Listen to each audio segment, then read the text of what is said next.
Perfect. Here we are with my friend Ben Kinning. He's a fractional sales leader, mentor, trainer for years. He's the owner of SalesGeek Denver Northeast. So welcome, very super happy, very excited to have you, Ben.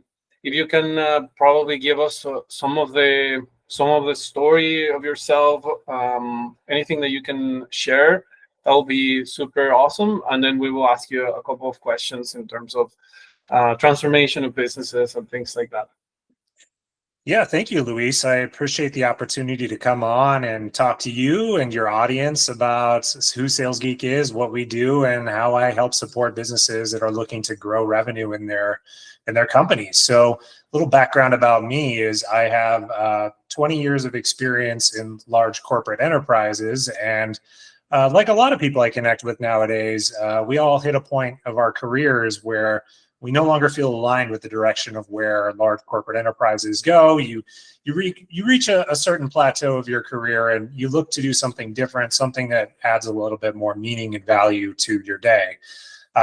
So what inspired me to really get on board with SalesGeek and focus on this business is kind of reflecting back on my 20-year career and thinking about all the things that I enjoyed doing and all the different projects that I felt I brought my best self and had my favorite experiences across my career, and designed a career that incorporates all of those aspects and components.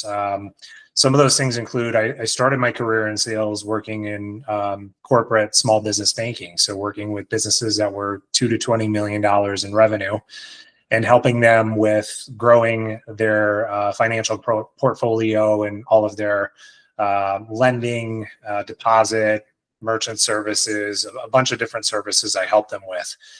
And working with business owners in that $2 to $20 million space was so rewarding for me because I saw the blood, sweat, and tears and love and passion they had for their business and the care they had for their customers, their employees. And I was always just inspired by it. I was really lucky to start my career working and getting access to business owners and learning from them and getting access to the in-depth understanding of what it's like to run a business. And that always stuck with me as I moved around in my career and did different things. When I was looking for something new to do with my career, I immediately got pulled back into this concept of helping businesses like the ones I worked with like that, because I think there's so much value into what they add to the economy and so much value that they bring to their local communities. And as an employer, as support.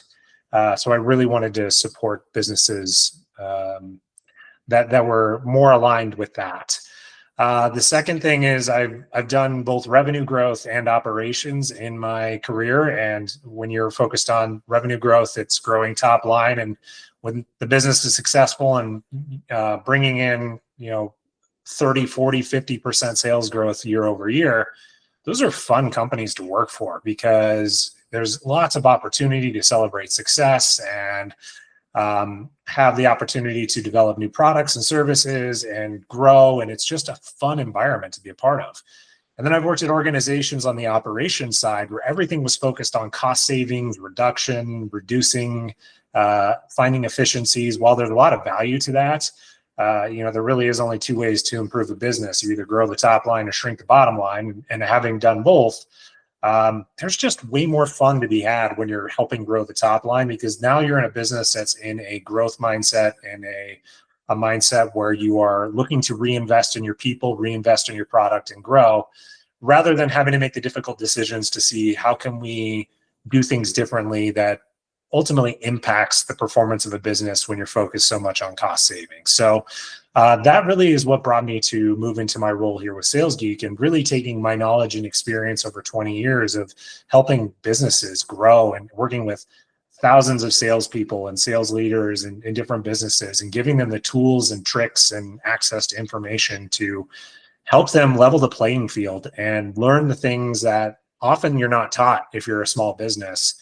And doing so in a way that makes it affordable. So that way small businesses can learn, grow, and continue to expand our economy, hire people, and provide new alternative products in the marketplace. That's nice. And how, when it comes to getting those KPIs increase, like the 30% revenue increase and things like that you mentioned, well, what are those? Why do you think? And maybe that's a complex answer because every client is different. But why do you think they haven't done it before themselves? What are the specific things that you, as an expert, have to know and then action upon to be able to enable those companies to grow massively? Because those are crazy numbers, and they just don't know any better. So how do you make those numbers happen? Yeah, it's a great question, and it is a complex question, but I'll simplify it into kind of three main areas and categories that I take a look at. And if you can execute these three key areas and categories well, you're set up for success. The first is your people, having the right people with the right experience, the right knowledge, the right attitudes, everything that's important in place. One of the biggest mistakes I see, especially small businesses, make is the owner, the founder, or they have one key person that just wants to become the bottleneck for all interactions, all contract signings, all sales related activities.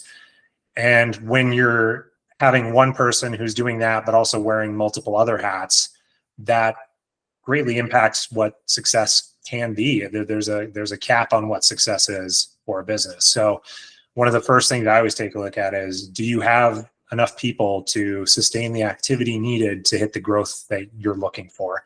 So do you have the right number of headcount? Because it's activities times effectiveness equals your results. So do you have enough people doing the right activities?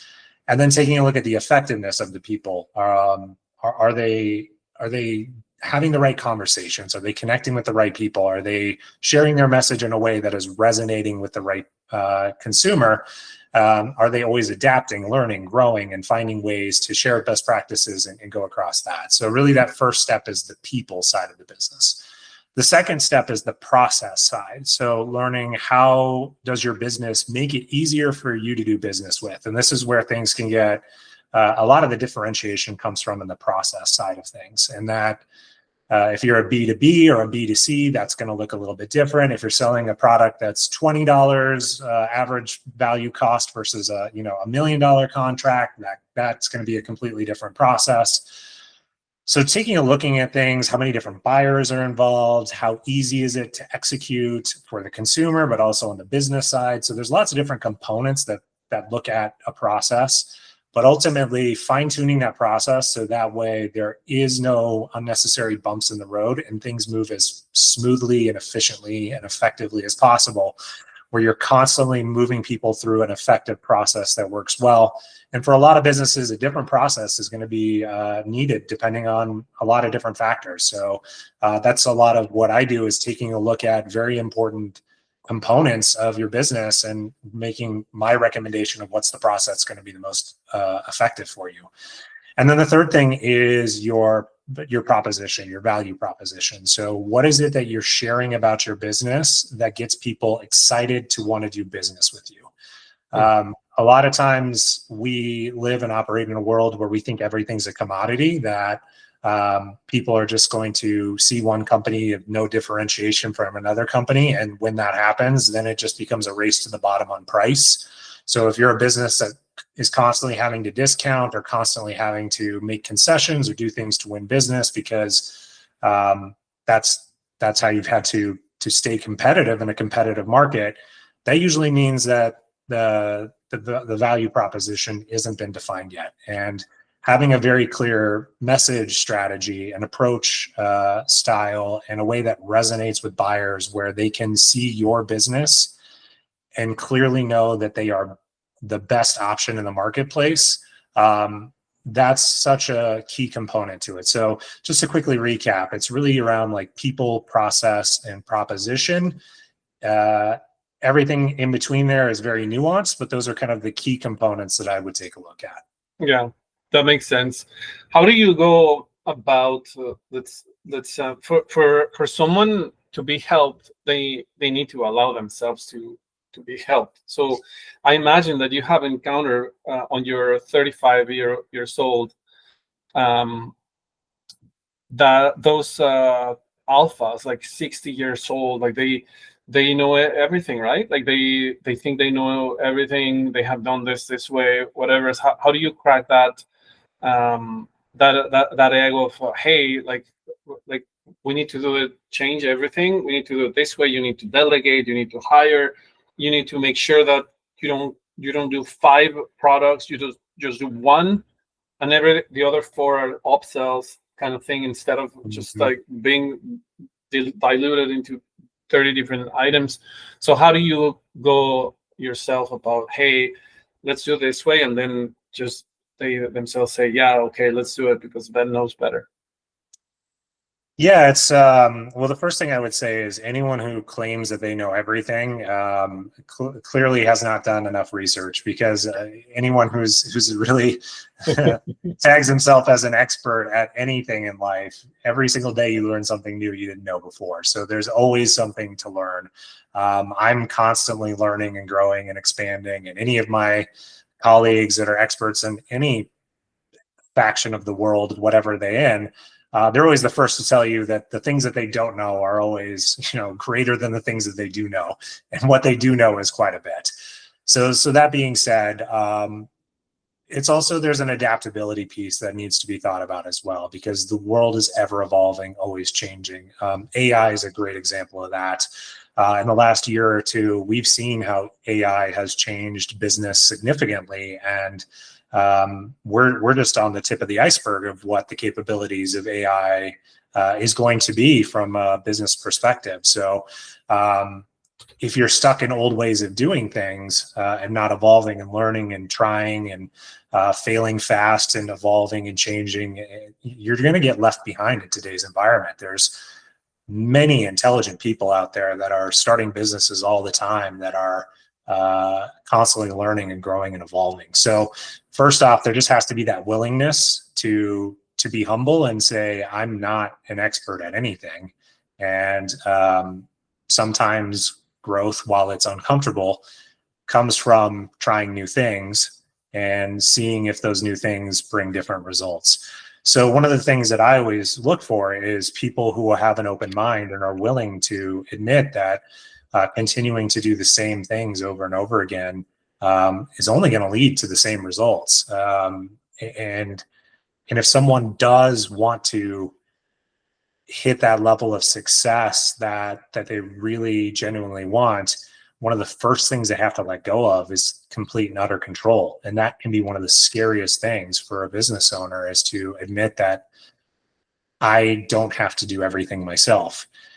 But with strategically bringing in the right people and the right focus, and going about it and sort of setting the tone of the culture of what you want to build and support, you're going to move so much faster. There's the best way to think about it is, if you're building a house, you wouldn't want to do every single job yourself as a carpenter and an electrician, a plumber, and pour the concrete. Everyone brings in their expertise and they build it together. But a lot of times when you're starting a business, we forget that everyone thinks that you have to do everything yourself, when the reality is, if you focus on what you do best and your specialty, and then bring in other people who have expertise in other areas of your business, that's how you can grow it.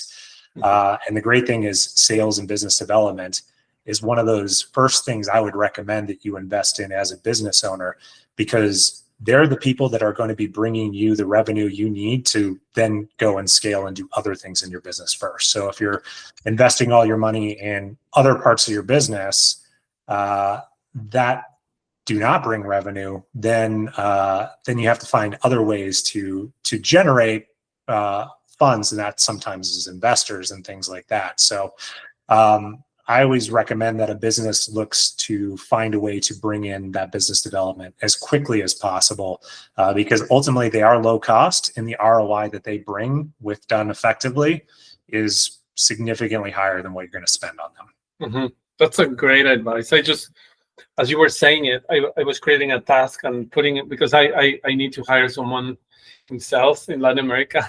So I just added my task. Thank you for that, Ben. In terms of you mentioned AI and everything shifting. What's your prediction for the future in the industry? What have you've seen? What do you think is going to happen, kind of thing, in the next few months or future? Yeah. So there's a couple of really good things I'm seeing coming from AI that's really helping with sales. One of the more challenging aspects of sales is top of funnel awareness and deriving direction. So, in previous 10, 15, 20 years ago, that was primarily done through outbound reach of either email or cold calling. And moderate to low success is just what to be expected in any top of funnel activity. It is a lot of timing is everything, catching people at the right moment, numbers game type activity. So if you have headcount that are constantly doing that top level prospecting, it's a lot of effort for low reward. So there's been a lot of organizations that have found success in using automation and using AI to improve outreach for those top of funnel activities. So sometimes it's messaging campaigns, targeted messaging approaches. There's lots of ways where you can expand and have more outreach happening than you can normally have based on limited headcount through the use of AI. The other area where I've seen AI really take a big leap, and I think this is where the future of sales is going to evolve because of AI, is previous sales methodologies that were always taught is that first conversation is really kind of a discovery call where you're getting to know the business, asking questions, finding out about pain points, learning where their priorities are, budget, etc. So it's a lot of just questioning for the first 30 to 60 minutes and getting a good download of information, which then you would take to future conversations. Well, as things are getting busier and things have changed in a business standpoint, so many people are wearing so many hats and doing so much work, they just don't have the time or energy to sit with a salesperson for 30 to 60 minutes and answer a bunch of questions and provide insight, especially if someone is going to do an approach where they're meeting across multiple vendors to make that. Sometimes is 5 to 6 hours of sitting there answering the same questions for sales reps. And for a busy business owner or any type of executive or a leader, they just don't have the time to do that. So a lot of what I've seen is it's just getting a lot harder to get those meetings. So where AI has seen some significant increase is there's a lot of data out there that AI can go and scrape and pull data and information, whether it's leaders who have talked on podcasts or given presentations or blog articles. There's just a lot of things out there that is available for businesses, and AI can come with basically majority of the discovery already done ahead of the conversation. And I've seen success where salespeople are taking these discovery questionnaires and say, hey, based on my research, I found that your company is doing A, B, and C really well, but is really struggling with X, Y, and Z. This is where I can partner with you and help you improve this area. And that's helped them open doors, and it speeds up the sales process because no one has the time to do those friendly meet and greet conversations anymore. We just have too much work on our plate. So by cutting out that step and coming back with more of a targeted approach of saying, hey, I've identified you as someone who could use this, here's why, and let's cut to it, here's what price looks like. As the world is moving faster, this is making sales move faster, and it's getting a lot of foot through the door and helping people in that way. Yeah, I think it is key what you said, speed to lead, 100%. Like, people are more impatient, let's say. They don't want, they want to have everything like this. Like, they have the span of the attention of a goldfish, with all respect. So, another thing that happens is sometimes when we convert in an ad, for instance, AI is so smart that I'm going to start getting the similar competitors, and I'm going to convert with them, and then I'm going to convert with them. What happens is the person that engages the first, the person that books the first, the person that is getting the first call is the one that is most likely statistically to get the deal with them because it's just what it is. If I take 20 minutes to have an engagement versus 5 seconds, like the statistic will give me the advantage at least. Or if I spend 2 days, but I'm too late already to engage, so 100%. Absolutely. I mean, the other thing even is just top of funnel awareness. This more falls on marketing more than sales, but marketing and sales are, brother, sister organizations in my mind who need to work very closely together and, very similar KPIs and targets and performance. If they're working with separate metrics and separate performance areas of measurement, then things fall apart. But where I'm going with that is SEO, search engine optimization, was kind of the key factor for a lot of marketing efforts. How do you rank on Google pages and drive things that way? Well, that's starting to become less commonly used. Even now, if you do a Google search, you'll get the Gemini recap up top as part of it. And if you're not showing up in that, then businesses are not being found. And while Google has dominated search engine for such a long time, it's starting to shift volume where now ChatGPT or Perplexity or some of these other LLM AI models are now kind of becoming the search engine for finding businesses to do business with. So even that, having a strategy around how does your AI search tools better equip answering questions that people that are just in the discovery and the learning stage and thinking about potentially being a customer of yours, how do you prompt the AI to have the right information to then feed people to come have that conversation with your organization compared to others? 100%. And with that, I will thank you very much, Ben, with all the things that we shared. A lot of value, a lot of things. I even took I did a task myself, action item for me. I hope people take action with this and appreciate what you shared today, which I did. Thank you, Ben, and we'll be in touch. I will put in the links, your LinkedIn, if someone wants to ask you questions. Is that a good place to be at? Yeah, LinkedIn is a great place to connect with me. I'm Ben Kinning in LinkedIn. You can also go to SalesGeek USA or SalesGeek Colorado. Those are our websites where you're able to learn a little bit more about our organization and also reach out to connect to me directly. I'm here to be a resource to answer any questions and help support you as you're looking to take your business to the next level. And drive that revenue growth that's going to be sustainable and build the business that you're going to be very proud of. Perfect. Thank you very much. With that note, we say goodbye. Thank you, Ben. Thank you, Luis.